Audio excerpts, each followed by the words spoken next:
Olá, queridos irmãos, queridos alunos do curso Panorama do Novo Testamento. É o pastor Ronaldo Guedes Bezerra, da Igreja Evangélica Avivamento Bíblico no Tucuruvi, quem vos fala mais uma vez.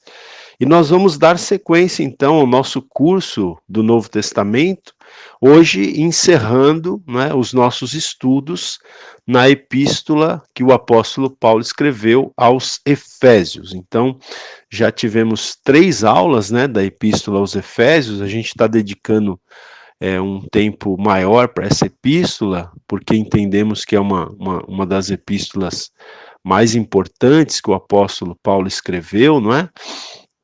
Então, nós estamos dedicando bastante tempo a essa epístola e hoje, então, nós vamos aqui concluir. Muito bem, nas 3 primeiras aulas que nós fizemos de Efésios, nós fizemos a introdução à epístola e nós abordamos a parte doutrinária, né? Como eu já falei para vocês, os 3 primeiros capítulos falam ou tratam de uma parte mais doutrinária, mais teológica, vamos dizer assim, né?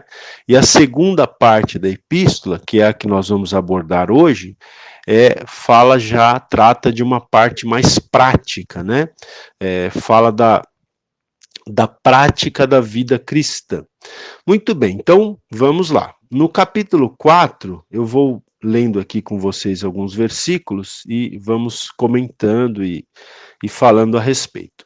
No capítulo 4, o apóstolo Paulo começa fazendo uma exortação aqui, né, para que a igreja de Éfeso, ou para as igrejas ali da região de Éfeso, para que as igrejas mantivessem unidade, né? O apóstolo Paulo, em vários momentos, mesmo em outras epístolas, ele também sempre faz essa exortação, faz essa orientação para que os irmãos vivessem em unidade. Então, ele diz aqui o seguinte, olha, rogo-vos, pois, eu, o prisioneiro no Senhor, que andeis de modo digno da vocação a que fostes chamados, né? Então, andem de uma maneira digna, de uma maneira que seja condizente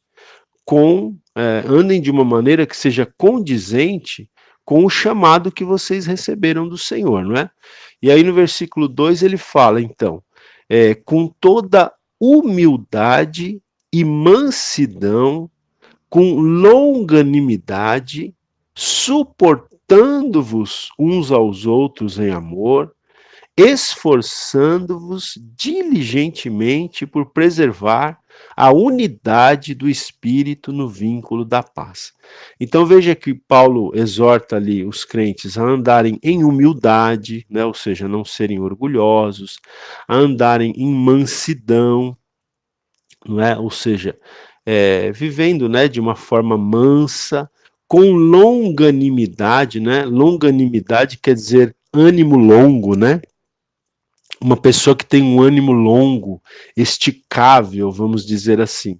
E aqui ele até diz, né, suportando-vos uns aos outros em amor, é algo que a gente precisa aprender, né, gente? Tanto no contexto da família, como no contexto da igreja, e em outros contextos sociais também, né? Suportar as pessoas em amor, né? E aí ele diz no versículo 3, ó, esforçando-vos diligentemente por preservar a unidade do espírito no vínculo da paz. Então você veja que para que a unidade seja preservada é necessário um esforço, né, intenso. Tanto que ele diz aqui, esforçando-vos diligentemente, ou seja, intensamente, por preservar a unidade do espírito no vínculo da paz.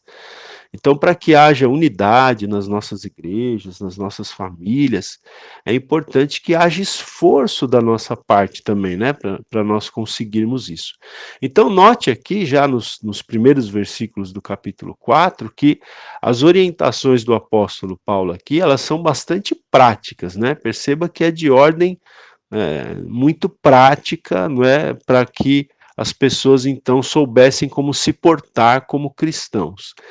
E depois ele continua aqui no versículo 4, do versículo 4 ao 6 também, nós temos um texto interessante, em que o apóstolo Paulo diz o seguinte: há somente um corpo e um espírito, como também foste chamados numa só esperança da vossa vocação. Há um só Senhor, uma só fé, um só batismo, um só Deus e Pai de todos, o qual é sobre todos, age por meio de todos e está em todos. Então, nesse texto aqui, eu sempre gosto de destacar que a gente vê claramente aqui a doutrina da Trindade, né, sendo evidenciada aqui, né, porque ele fala que há somente um Espírito, no versículo 4. No versículo 5, Paulo fala que há um só Senhor, uma referência ao Senhor Jesus. Né? Então, no versículo 4, um só Espírito, uma referência ao Espírito Santo. No 5, um só Senhor, uma referência ao Senhor Jesus. E no 6, um só Deus e Pai, né? De todos, uma referência à primeira pessoa da Trindade, o Pai. Né? Então, vemos aqui as três pessoas da Trindade é, destacadas aqui, né, nesses versículos de 4 a 6. Mas ele também fala sobre um só corpo, ele fala sobre uma só fé, um só batismo, né? Então, ou seja, se é assim, então que nós como crentes, que nós como cristãos também sejamos um, né? Sejamos unidos nessa única fé, né? Nessa única esperança, nesse único corpo, que é o corpo de Cristo, do qual nós fazemos parte. Muito bem, gente. Depois, eu não vou ler todos os versículos, né? Mas eu vou destacar alguns versículos aqui. No capítulo 4, eu quero destacar na sequência o versículo 11, que é quando o apóstolo Paulo fala dos dons que a gente chama, né, de dons ministeriais ou de dons de ministério. Então, no versículo 11, Paulo diz: e ele mesmo, né, é uma referência a Cristo, ele mesmo, Cristo, concedeu uns para apóstolos, outros para profetas, outros para evangelistas e outros para pastores e mestres. Então, Paulo fala aqui de 5 dons, né, chamados de dons ministeriais. Então, quais são os 5 dons ministeriais que ele destaca aqui? Apóstolo, profeta, evangelista, pastor e mestre, né? Esses 5 dons. Aqui o apóstolo Paulo está dizendo, né, que Cristo concedeu esses dons, né? Ele concedeu esses dons para que as próprias pessoas que detêm esses dons, né, que receberam de Deus, que receberam do Espírito Santo esses dons, essas próprias pessoas sejam um dom, sejam um presente de Deus para a igreja, para o corpo de Cristo, né? E na sequência, o texto diz o seguinte: olha, por que Deus deu, né, através de Cristo, por que Deus deu esses dons ministeriais? Verso 12: com vistas ao aperfeiçoamento dos santos para o desempenho do seu serviço para a edificação do corpo de Cristo. Então, os dons ministeriais aqui foram dados com o objetivo de que os santos, né, os crentes, sejam aperfeiçoados para que possam desempenhar melhor o seu serviço no reino de Deus, né? E para a edificação do corpo de Cristo, para que o corpo de Cristo seja edificado, não é? No versículo 14, ele traz ainda mais razões pelas quais os dons são dados. Ele diz aqui no verso 14: para que não mais sejamos como meninos, agitados de um lado para outro e levados ao redor por todo vento de doutrina, pela artimanha dos homens, pela astúcia com que induzem ao erro, né?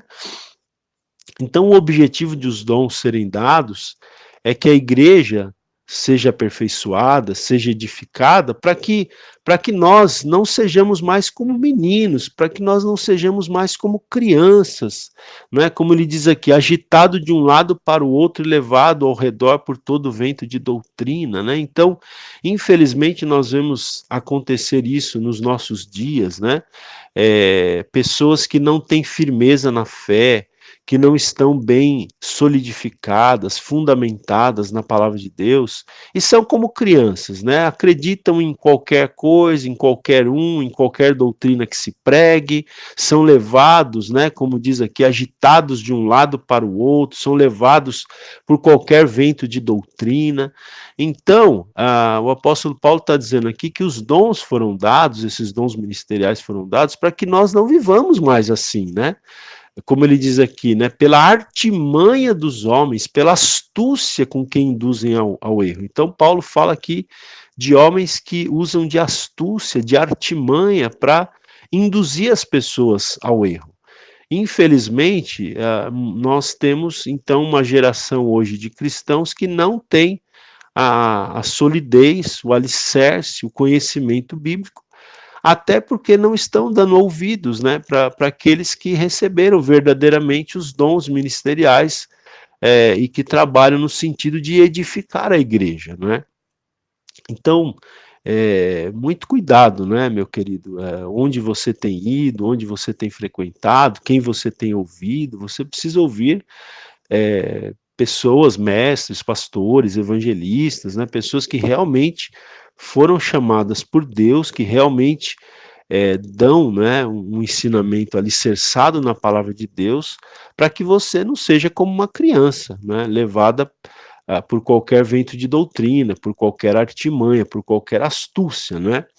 E aí no versículo 15, Paulo diz: mas seguindo a verdade em amor, cresçamos em tudo naquele que é a cabeça, Cristo, né? Então, nós devemos também, diz ele aqui, seguir a verdade em amor, né? A verdade é algo maravilhoso, é algo importante, mas que deve ser sempre seguida em amor. A gente não pode dissociar a verdade do amor, né? Porque a verdade nua e crua, às vezes, ela pode ferir, ela pode magoar, né? Agora, quando ela é falada em amor, né, então isso faz toda a diferença.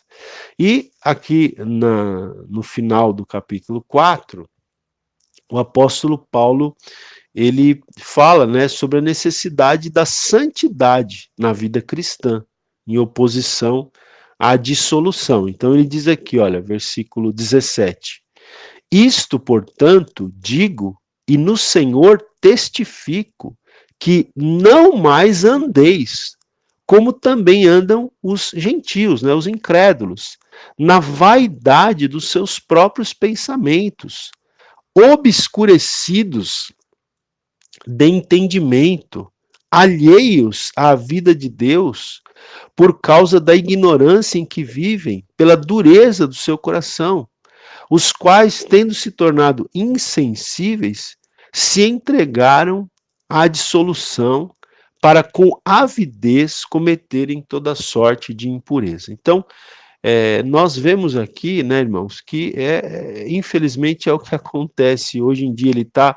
Ele tá fazendo uma descrição aqui das pessoas incrédulas, das pessoas que não temem a Deus, porque elas andam na vaidade dos seus próprios pensamentos, elas estão obscurecidas no seu entendimento, elas estão alheias, né? Quer dizer, elas não dão valor, não dão atenção à vida de Deus, né? São pessoas de coração duro, como diz o texto aqui.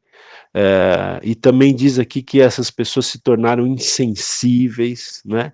Que elas se entregaram à dissolução para cometerem toda sorte de impureza e com avidez, né? Quer dizer, com bastante fome, vamos dizer assim, né? Estão cometendo toda sorte de impureza. Então, Paulo está descrevendo aqui um quadro que é muito característico dos nossos dias, mas ele está dizendo que nós não podemos mais andar como essas pessoas andam hoje, né? Nós não podemos andar como essas pessoas incrédulas andam. É isso que ele está nos exortando aqui.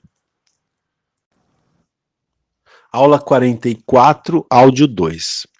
Então, como eu estava dizendo, né, Paulo ele está exortando aqui os crentes de Éfeso, e essa exortação obviamente serve para nós também, a não andarmos mais como andam os gentios, né, os incrédulos, né, aqueles que não têm Deus, que vivem sem temor de Deus. E aí no versículo 20, ainda do capítulo 4, ele fala: mas não foi assim que aprendestes a Cristo, né? Não foi assim, não foi essas coisas que vocês aprenderam de Cristo. Versículo 22. No sentido de que, quanto ao trato passado, vos despojeis do velho homem. Verso 24. E vos revistais do novo homem, criado segundo Deus, em justiça e retidão procedentes da verdade. Então, Paulo ele dá aqui algumas características das pessoas incrédulas, né? Diz que nós não devemos andar como elas, né? Não andeis como também andam essas pessoas. Pelo contrário, ele diz que nós temos é que nos despojar do velho homem, né? Daquela velha natureza, daquelas paixões carnais, né? Daquelas concupiscências, ou seja, aqueles desejos desenfreados da natureza humana, nós temos que nos despojar do velho homem, né? Porque o velho homem, ele está aí dentro de nós, né? Se nós o alimentarmos, ele ressurge, ele volta e toma o controle da situação. Então, Paulo está sempre dizendo que a gente tem que fazer morrer o nosso velho homem, mortificar, né? Aqui ele usa a expressão despojar, né, o velho homem, e nos revestir do novo homem, né?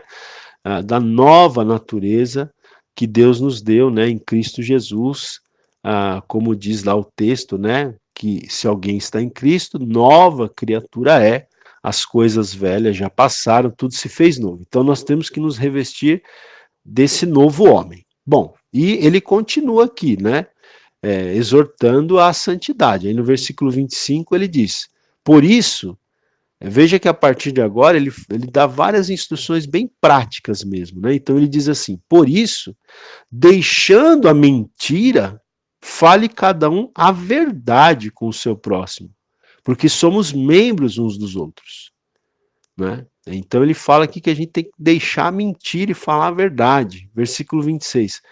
Irai-vos e não pequeis, não se ponha o sol sobre a vossa ira, nem deis lugar ao diabo, né? Então, ele está falando aqui, né? É interessante, o texto diz: irai-vos e não pequeis. Por quê? Porque nós até nos iramos, né? Nós às vezes ficamos indignados, né, com alguma situação, com alguma injustiça.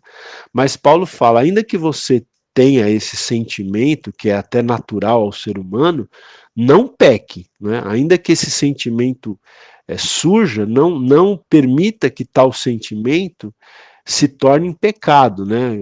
Que você reaja de forma pecaminosa. E até no versículo ele diz: não se ponha o sol sobre a vossa ira, né? O que quer dizer isso? Não deixa o dia terminar, não se ponha o sol, né? Que o sol não se ponha, que você não deixe o dia terminar, né, irado, né? Não se ponha o sol sobre a vossa ira, e nem deis lugar ao diabo. Então, é importante que a gente resolva, né, as nossas pendências emocionais, às vezes até de relacionamento, antes do dia se pôr, né? Antes do dia terminar. Não deixa passar para o dia seguinte. Ele diz aqui, né? Veja, ele está falando até para os crentes ali de Éfeso, e ele está dizendo para eles não darem lugar ao diabo, né? Quer dizer que mesmo nós, como crentes, temos que ficar atentos para não abrir espaço, né, para o nosso adversário na nossa vida. Aí no versículo 29 ele diz também: olha, não saia da vossa boca nenhuma palavra torpe, e sim unicamente a que for boa para a edificação, conforme a necessidade, e assim transmita graça aos que ouvem, né? Então, olha, aqui ele nos exorta com relação ao cuidado, né, com as nossas palavras, né? Não fale nada que desagrada a Deus, não fale nada que não edifique as pessoas, não fale palavras torpes, fale apenas aquilo que for bom para edificar, né? Que as suas palavras transmitam graça, é isso que ele está orientando a gente aqui. No versículo 30, ele fala também: e não entristeçais o Espírito de Deus, no qual fostes selados para o dia da redenção. Então ele está dizendo aqui que nós fomos selados, né? Bom, a gente já falou disso, né? Lá no capítulo 1 de Efésios, Paulo disse que depois que a gente ouve a palavra e crê no Evangelho, nós somos selados com o Espírito Santo. A gente falou disso. Então ele diz aqui que ele repete, né, que nós fomos selados com o Espírito Santo para o dia da redenção, mas nesse versículo ele fala: não entristeçais o Espírito Santo, no qual fostes selados, né? Vocês foram selados com o Espírito Santo, mas não entristeçam o Espírito Santo, não deixem o Espírito de Deus triste, né? Então veja que existe a possibilidade de nós entristecermos o Espírito Santo de Deus que habita em nós, né? Então vamos ficar atentos, né, queridos, para que nós, através das nossas palavras, dos nossos pensamentos, das nossas atitudes, dos nossos olhares, né, através, enfim, dos nossos atos de uma maneira geral, que nós não venhamos a entristecer o Espírito de Deus, o Espírito Santo de Deus, no qual fomos selados para o dia da redenção. E ele continua aqui, versículo 31, dando orientações bastante práticas. Olha, ele diz: longe de vós toda amargura, e cólera, e ira, e gritaria, e blasfêmias, e bem assim toda a malícia, né? Então, que esteja muito longe de nós, gente, qualquer tipo de amargura, né? Quantas pessoas amarguradas. Então nós temos que tratar isso, né? Se é o seu caso, você precisa tratar para que você não seja uma pessoa amargurada, que você não viva dando lugar à amargura, à cólera, à ira, né? À gritaria, não é? Às vezes dentro dos lares, né? Entre marido e mulher, entre pais e filhos, às vezes ocorre, né? Muita gritaria. Então isso não é uma coisa que agrada a Deus, né?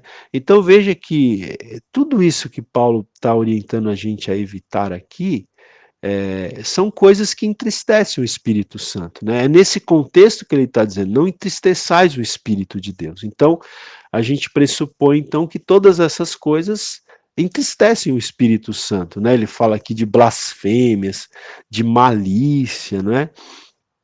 Pelo contrário, então, no versículo 32 ele fala: antes, sede uns para com os outros benignos, compassivos, perdoando-vos uns aos outros, como também Deus em Cristo vos perdoou. Então, ao invés de amargura, de cólera, de gritaria, que nós possamos ser benignos, né, uns para com os outros, compassivos, que nós possamos nos perdoar uns aos outros, como Deus nos perdoou em Cristo, né? Da mesma maneira que Deus nos perdoou, que nós também possamos perdoar as pessoas. Indo agora para o capítulo 5, ele diz então: sede, pois, imitadores de Deus, como filhos amados, e andai em amor, como também Cristo nos amou e se entregou a si mesmo por nós, né? Então, ele fala aqui que nós devemos buscar imitar a Deus, né? Como filhos, que nós somos filhos amados, filhos de Deus, nós precisamos buscar imitar o nosso Pai. E ele repete aqui: e andai em amor, né? Ou seja, ele já tinha dito que a gente deveria falar a verdade em amor, agora ele diz: andai em amor E qual que é o nosso padrão aqui? Qual que é o nosso modelo? É Cristo. Andar em amor como também Cristo nos amou e se entregou a si mesmo por nós. Né? Então, Cristo nos amou ao ponto de dar a sua própria vida. E esse é o padrão de amor que o apóstolo Paulo diz que nós precisamos ter, que nós devemos ter em nossa vida cristã, não é? E aí ele continua, né, o capítulo 5 aqui, ele continua dando instruções, né, bastante práticas. Veja, no versículo 3 aqui do capítulo 5, ele diz, mas a impudicícia e toda sorte de impurezas ou cobiça nem sequer se nomeie entre vós, como convém a santos, né? Não permita que nenhum tipo de impureza, de cobiça, né? Nem sequer se nomeiem, quer dizer, nem sequer passe pela vossa mente, não é? Versículo 4, olha, nem conversação torpe, nem palavras vãs ou chocarrices, coisas essas inconvenientes. Então não permita nenhum tipo de conversação torpe, de palavras vãs, né? Porque isso não convém aos santos, aos cristãos. Antes, diz ele aqui, pelo contrário, ações de graças, né? Então, veja que a Bíblia ela nos orienta muito em relação às nossas palavras, né, gente? A gente precisa ficar muito atento com aquilo que sai da nossa boca, né? Porque, como diz um outro texto bíblico, a boca fala do que está cheio o coração, né? Então, nós temos que encher o nosso coração de Deus, da palavra de Deus, das coisas de Deus, porque se o nosso coração estiver cheio de Deus, é isso que a nossa boca vai manifestar, porque a boca fala do que está cheio o coração.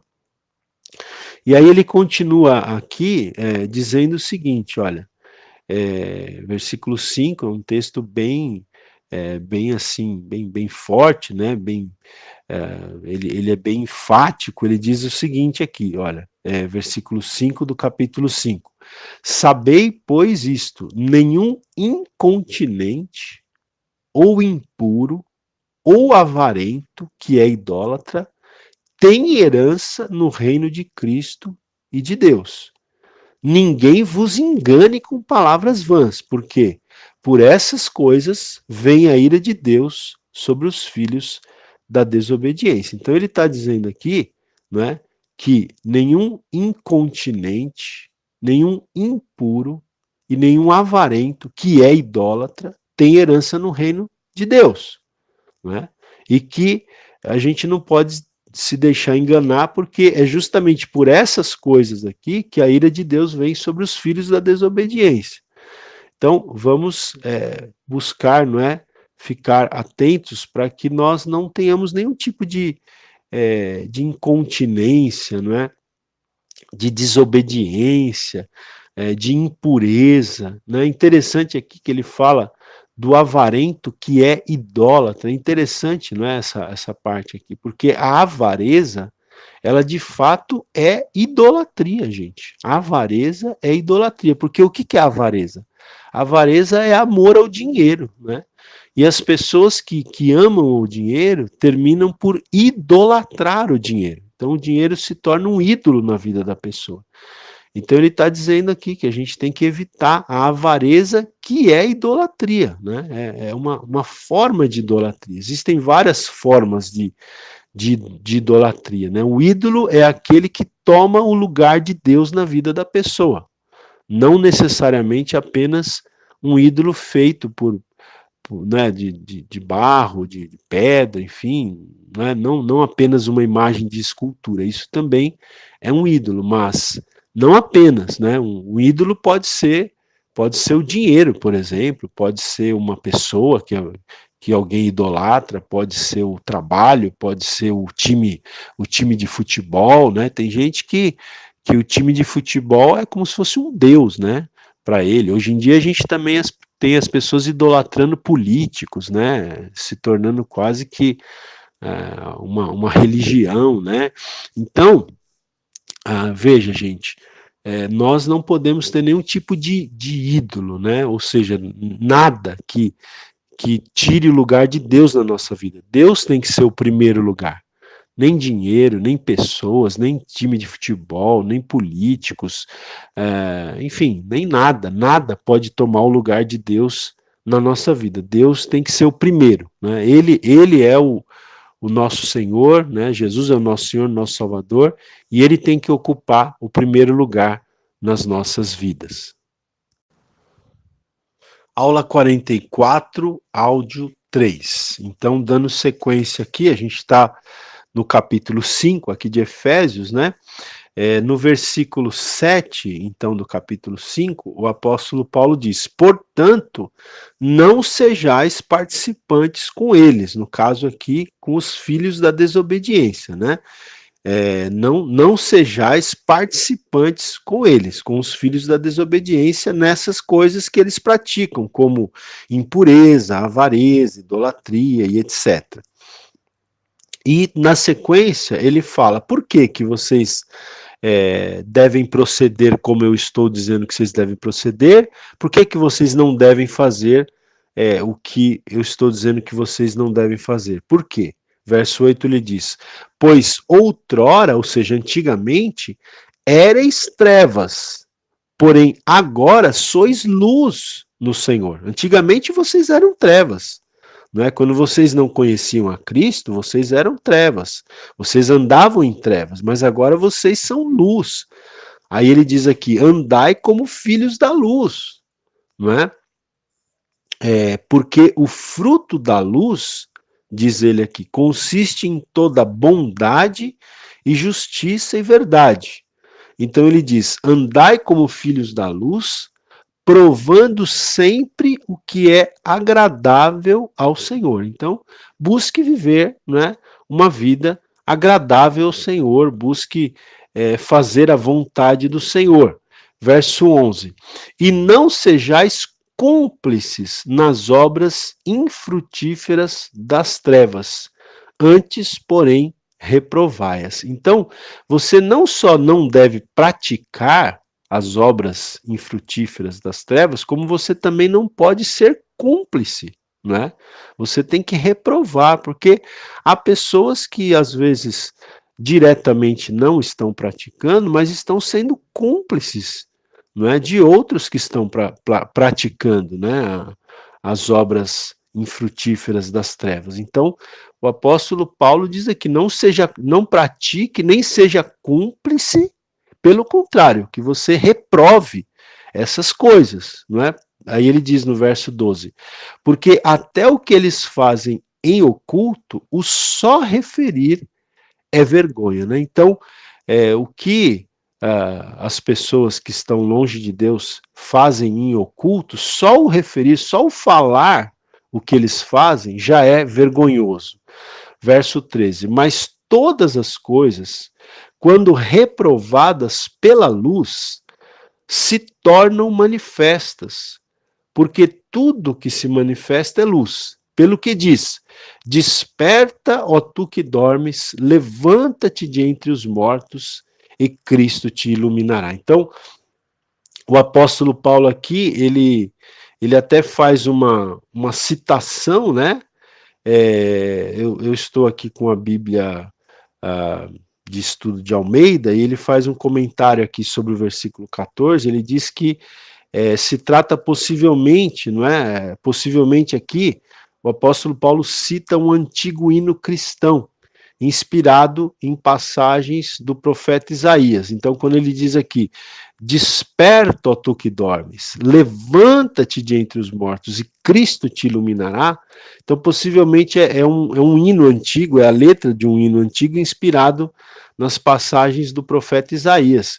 Mas Paulo está, então, chamando aqui os cristãos, né, a um despertamento, ele está chamando os cristãos aqui a um avivamento espiritual, né?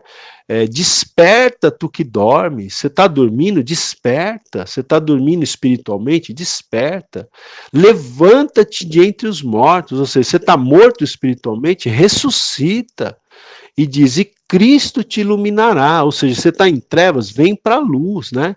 Existem três metáforas aqui nessa citação de Paulo, que despertar do sono, levantar da morte e sair das trevas, né?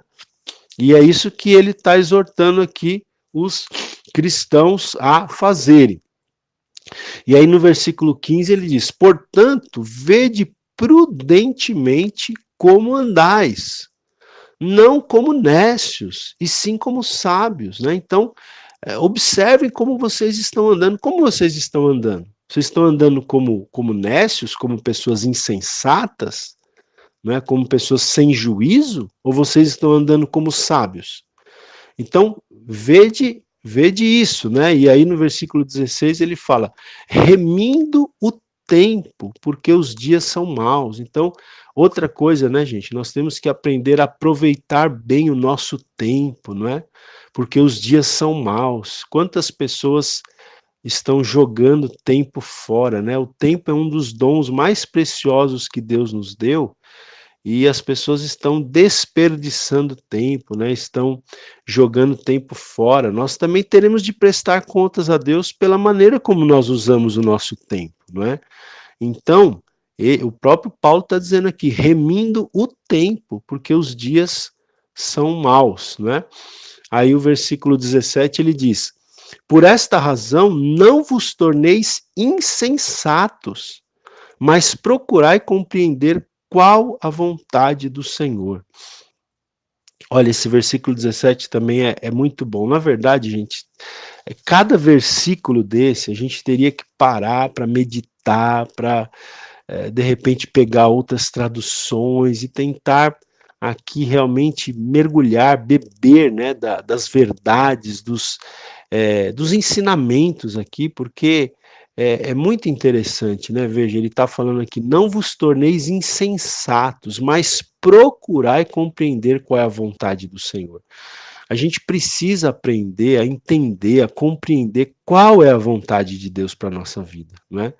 Quantas pessoas estão vivendo uma vida assim, dando cabeçada, errando o caminho toda hora, por quê? Porque não buscam compreender qual é a vontade de Deus, qual é o plano de Deus para a sua vida, qual é o propósito de Deus para a sua vida.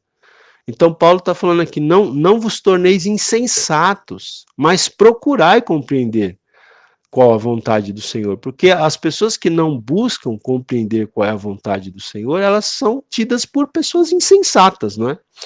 Então, é mais uma exortação aqui para a gente. E aí, ele segue aqui dizendo também, ele chega aqui no versículo 18, é um texto muito conhecido, né? Ele diz assim: e não vos embriagueis com vinho, no qual há dissolução, mas enchei-vos do Espírito, né? Então, não se embriaguem com vinho, não é? Pelo contrário, não é? É como se ele, me parece aqui, que é como se ele dissesse, ao invés de vocês se embriagarem com vinho, se encham com o Espírito, ou seja, se embriaguem com o Espírito Santo, não é? Ao invés de se encherem com vinho, se embriagarem com vinho, se encham, se embriaguem com o Espírito Santo, não é? E como que nós nos encheremos do Espírito Santo? Não é? Como é que nós podemos nos encher do Espírito Santo? Aí ele dá a receita aqui no versículo 19. Como é que a gente pode fazer isso? Ele dá a receita aqui nos versículos seguintes.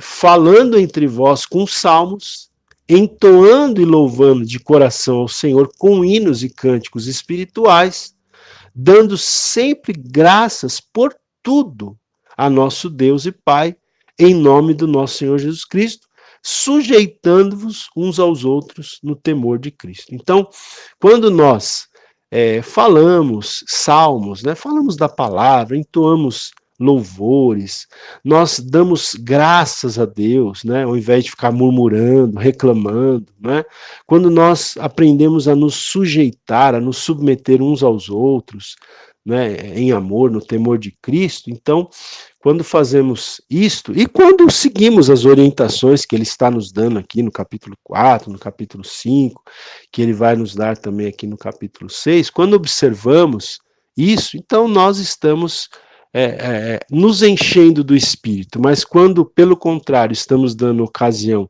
à nossa carne, ao velho homem, às paixões desenfreadas da natureza humana decaída, aí nós não estamos nos enchendo do Espírito, né? Pelo contrário, nós estamos alimentando a nossa carne. Bom, gente, aí na sequência, vem uma parte que é no final do capítulo 5 e no início do capítulo 6, Paulo dá várias orientações em relação à família, né, em relação aos relacionamentos familiares. Então, por exemplo, aqui no versículo 22 do capítulo 5, Paulo diz para as mulheres, para as esposas, né? Ele diz assim: as mulheres sejam submissas ao seu próprio marido como ao Senhor. Então o apóstolo Paulo, ele de fato ensina, né, a submissão da mulher ao seu marido, tá? A gente tem que ficar muito atento, né, gente, porque as ideologias modernas, elas questionam muito a palavra de Deus, né? Então, muitas vezes as pessoas falam, não, a mulher do século XXI não tem que ser submissa ao seu marido. Olha, a Bíblia não está dizendo que a mulher tem que ser escrava do marido, não é isso. Mas sim, a Bíblia está dizendo que a mulher deve ser submissa ao seu marido. É um princípio de autoridade, é um princípio de ordem, né, de hierarquia. A Bíblia estabelece isso, a Bíblia valoriza isso. A nossa sociedade moderna é que não valoriza a autoridade, não valoriza hierarquia, não é? Hoje, o que se tem é sempre um questionamento da autoridade das pessoas que estão investidas de autoridade, não é? É claro que a autoridade ela não pode ser exercida de uma maneira errada, né, de uma maneira autoritária e tudo mais, mas precisa haver uma hierarquia, não é? Porque senão as coisas viram bagunça, né? Um lugar onde não há ordem, onde não há uma hierarquia, onde não há uma cabeça, é um lugar, uma instituição que fica acéfala, e aí a baderna reina, não é? Então, veja, aqui quando Paulo fala para as mulheres serem submissas ao seu próprio marido, não é?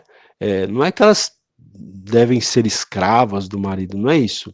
Submissão, o que significa submissão? Eu até gosto de pensar, separar. Submissão, né? A gente tem um prefixo, submissão. O que quer dizer isso? Que a esposa, ela deve estar com o marido na mesma missão. Os dois têm que estar na mesma missão. A esposa, como diz lá em Gênesis, ela é a auxiliadora idônea, né?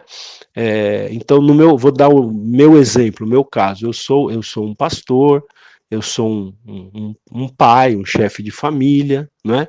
A minha esposa, ela está junto comigo na minha missão. Então, ela me apoia no meu ministério pastoral, ela me apoia no meu papel de pai, então ela exerce o papel de mãe. Então, nós estamos juntos na criação dos nossos filhos, nós estamos juntos no nosso trabalho para o Senhor, né? Então, o que significa quando a esposa é submissa? Quer dizer que ela está na mesma missão que o marido.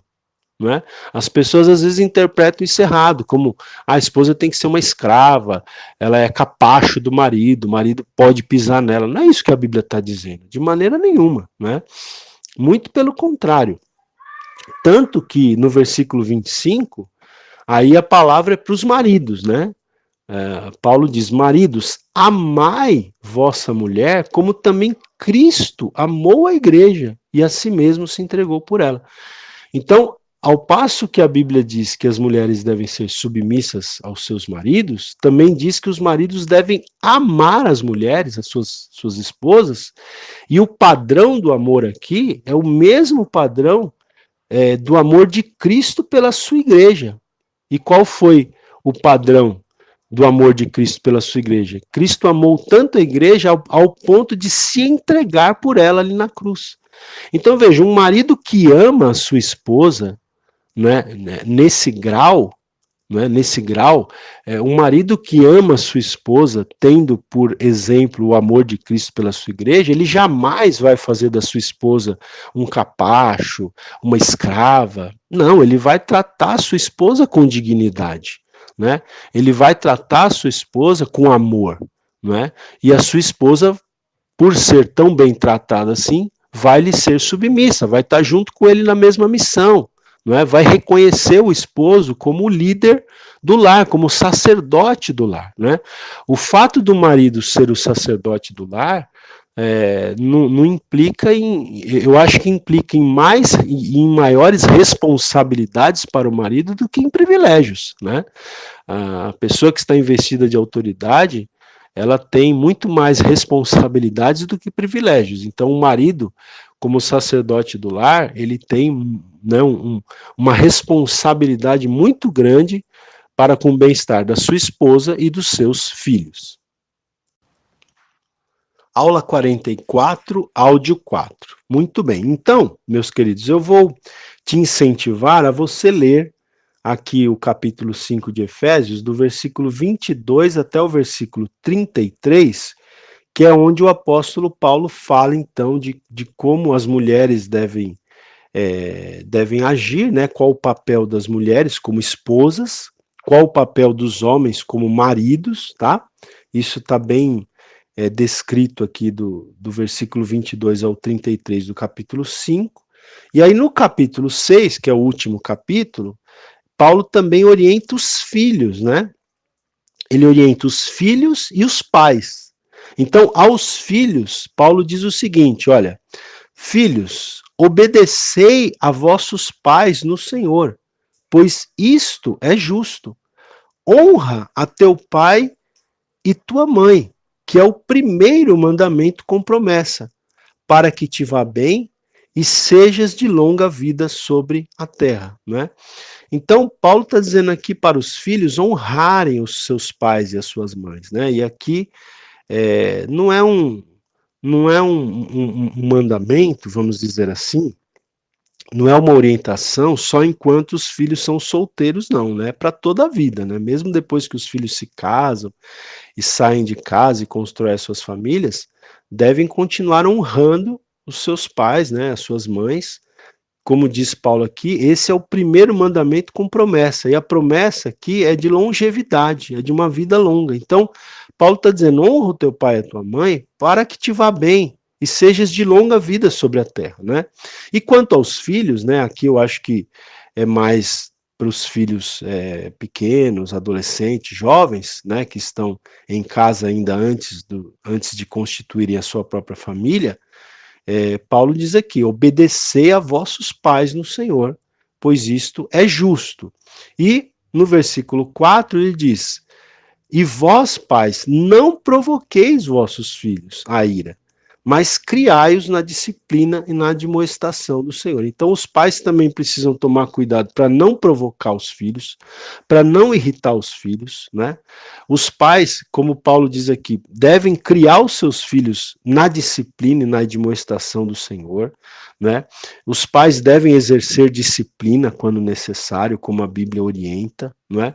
Mas, ao mesmo tempo, os pais não podem provocar os filhos, não podem irritar os filhos, devem criar os filhos com sabedoria, porque há pais que pensam que porque são pais podem tratar os filhos com grosseria, podem tratar os filhos com violência, né? E com irritabilidade. Não é assim. O seu filho é uma pessoa que para você tem que ser muito preciosa, né? E que você tem que tratar com muito amor, né? Claro, sendo firme quando for o caso, disciplinando quando for o caso, mas com muito amor, né? Com muito temor de Deus, não provocando, não irritando o seu filho, porque se você não souber tratar com o seu filho na infância dele, na adolescência dele, né, isso pode trazer traumas para esse filho, para essa criança quando se tornar adulto, né, e pode trazer muitas dificuldades até para o relacionamento entre pais e filhos, né. Então é isso, gente. E depois Paulo traz também a orientação para servos e senhores, né, lembrando que naquela época ainda havia, né, a questão da escravidão. Então, até mesmo dentro da igreja haviam servos, né, e haviam senhores, tá? E Paulo orienta aqui as relações entre eles também.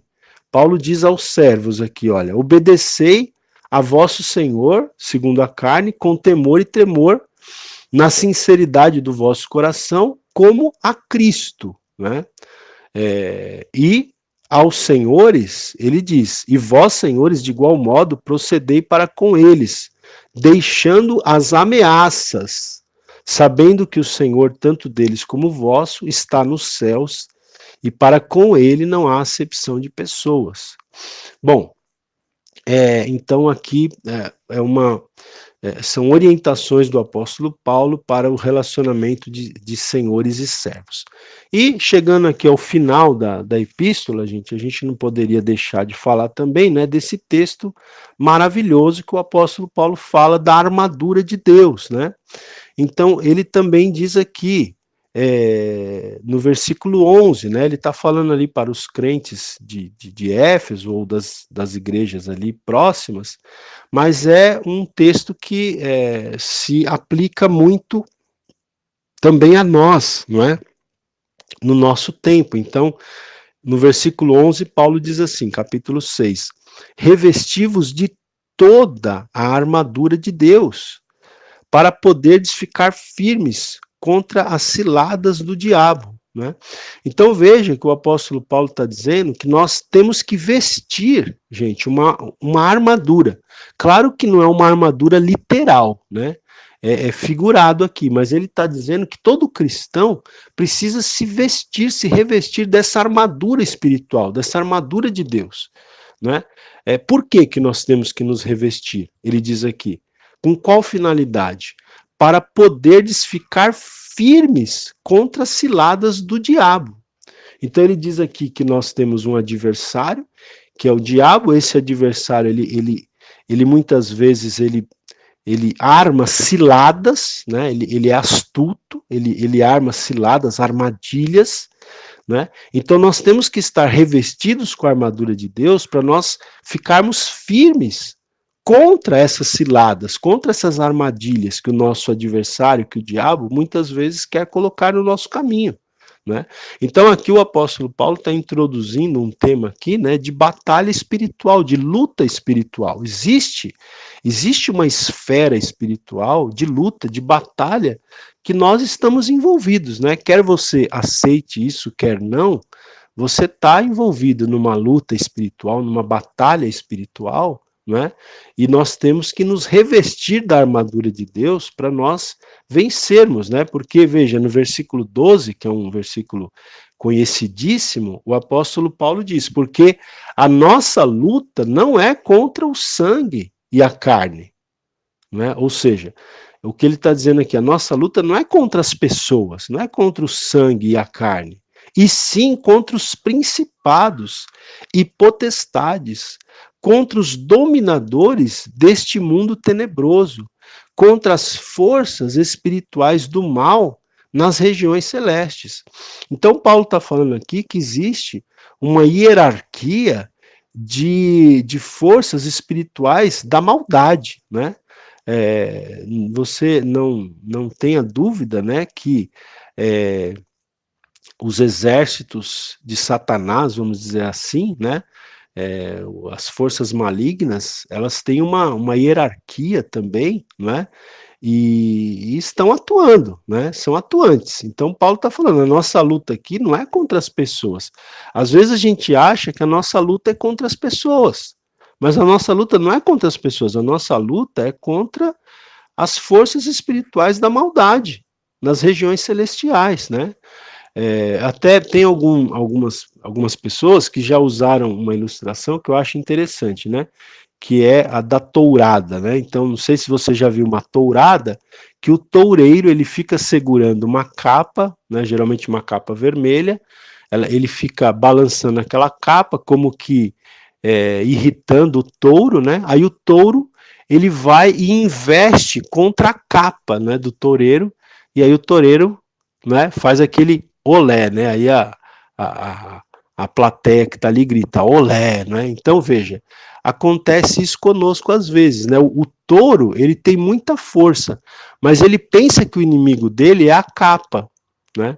Se o touro entendesse que o inimigo dele é o toureiro, ele investiria contra o toureiro e acabou o toureiro, né? Mas não, o touro ele pensa que o inimigo dele é a capa. Então ele investe contra a capa.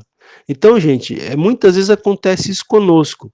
O nosso verdadeiro inimigo não são as pessoas, né? Às vezes nosso próprio adversário usa as pessoas, balança as pessoas, né? Assim como o toureiro balança a capa, o inimigo balança as pessoas e a gente termina investindo contra as pessoas. A gente termina, né, investindo contra o inimigo errado. Né? Ao passo que o nosso verdadeiro inimigo é o inimigo, é Satanás, que está muitas vezes até usando as pessoas. Né? Então, nós, como touro, a gente está investindo na capa ao invés de investir no toureiro. Né? A gente está investindo nas pessoas ao invés de investir no nosso verdadeiro inimigo. Né? Então, veja, Paulo está falando muito claramente aqui: a nossa luta não é contra o sangue e a carne, não é contra as pessoas, a nossa luta é contra os principados, contra as potestades, contra os dominadores deste mundo tenebroso, contra as forças espirituais do mal nas regiões celestiais, ou nas regiões celestes. Verso 13. Portanto, mais uma vez ele repete, ó, tomai toda a armadura de Deus, né? Mas ele fala no versículo 11, ele volta a repetir no versículo 13, né, que nós temos que tomar toda a armadura de Deus, para quê?